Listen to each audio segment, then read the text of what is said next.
Ito yung super aggressive na build ko kay Derot. Panoorin yung mga loads ha. Marami pa rin kasi sa inyo nagtatanong kung ano yung the best na build kay Derot. Para sa akin itong sustain talaga. Pwede mong brasuhin yung kalaban kapag ganitong build. Panoorin nyo dito, magtutulong-tulong yung kalaban pero wala akong pakialam. Tignan nyo mga loads ha. Ang dami nila dito pero wala. Ako chill-chill lang. Wala, ang sakit ng damage ko mga lods. Tingnan nyo, hindi nila ako masyado masaktan. Wala, 'di ba?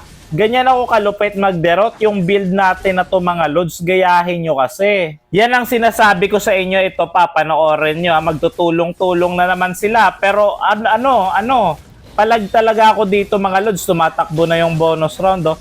4 na sila dito. Tapos pupunta, pitas yung silong. 'Di ba naka-double kill pa ako kahit ako lang mag-isa, ang 4 sila. Ito pa mga lods, dito kami lagi naglalaban eh. Yan oh, ang angas ko dito, sobrang aggressive ko kasi mga lods. Alam kasi nila na may paglalagyan sila at mas natutuwa ako kapag marami sila nakikipaglaban sa akin. Kasi babalik lang naman buhay ko eh. May spell bump ako na napakatindi ng sustain eh. Oh, ito, bumabawas ba yan? Ayan, ang cute ng damage nyo. Sige, palag pa. O, ayan, 'di ba?